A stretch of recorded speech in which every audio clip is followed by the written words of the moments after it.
Chapter 31, Servicing Air Brake Systems, Day 1, Video 8, Testing the Charging System.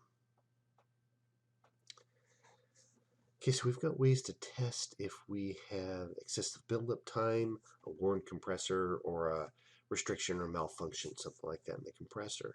So the FMVSS 121 regulations state that the charging system has to go from 85 to 100 psi in no more than 45 seconds. All right, so if it does that, it is within spec. If it does not, then we've got a issue in our charging system. Could mean a worn out air compressor is one of the causes.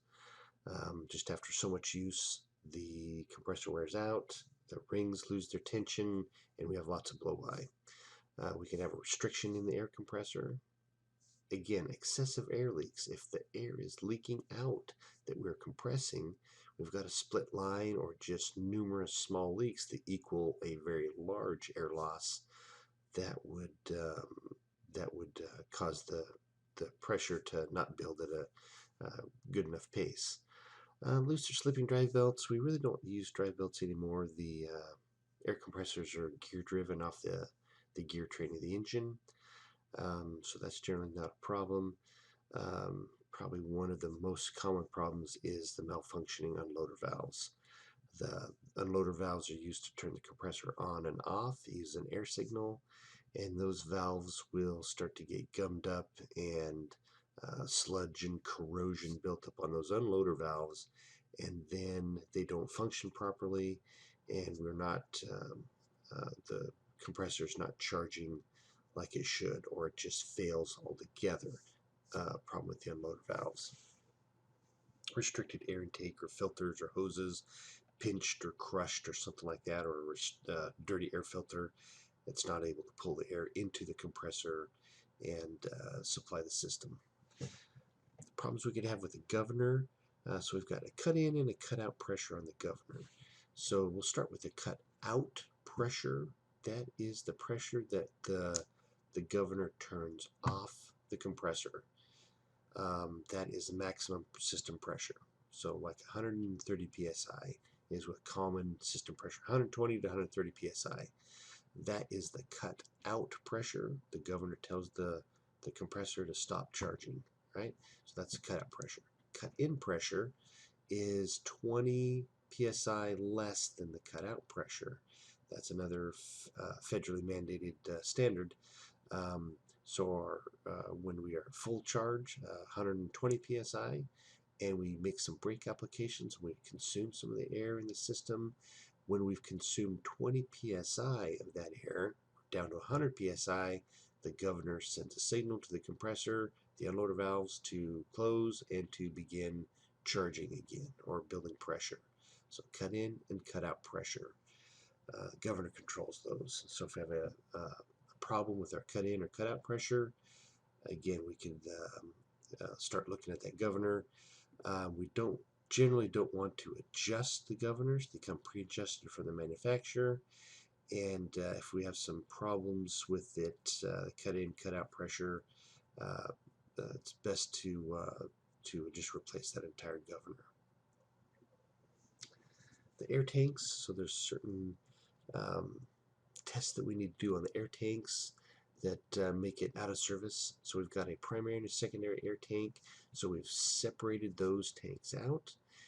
We may or may not have a wet air tank, so which is kind of a holdback to when we didn't have air dryers. All the air went into a wet tank where all the moisture condensed into that wet tank and was drained away. So it could be common or uncommon to have a wet tank, primary tank in the system. So always have a primary and secondary, may not have a wet tank. So all the tanks have to have a drain valve, whether it's primary, secondary, or for auxiliary air tank, auxiliary system for the air suspension or something like that. It has to have a drain valve. So one of the things that happens is when we compress the air, it makes the air hot. The moisture that's in the air is vaporized, And as it cools, then that moisture will then condense out of the air, and usually along the inside lining of the air tank or the reservoir, and then it will run down the sides to the bottom of the tank. So there's where we've got the drain valve. So we need to make sure that we are systematically draining those tanks to make sure we don't have any moisture in there. If we do fill those tanks with air, the air tanks with water, a couple things has happened. We have a problem in our charging system where we're not clearing out or filtering out all the moisture, and then that water buildup in the air tank displaces the volume of compressed air. So we don't want to have water in there. We need to have a certain volume of air in the air tank to meet federal regulations. So if we've got it full of water, we are not going to meet those regulations. So we need to make sure that we're draining it, and that will let us know if any water comes out of that tank. We've either got a problem with our air dryer or our compressor, and that moisture in the tank could get into the air system. The lines freeze up the line or cause corrosion in some of the valves. The air dryer. So this is the component in the system to remove the moisture from the air. That condensed moisture in the air. So there is a filter inside that we will systematically or routinely replace.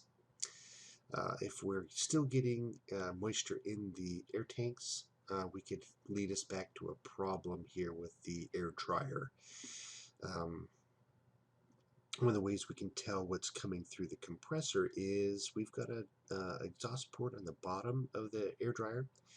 So as the moisture is trapped inside of the cartridge here, and then it goes through its purge cycle, and it purges all that moisture and oil back out the bottom of the exhaust port here. We can capture that to see how much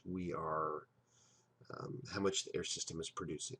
That may lead us to either the desiccant charge is contaminated, or our air compressor is no longer sealed, and it's having a lot of blow by.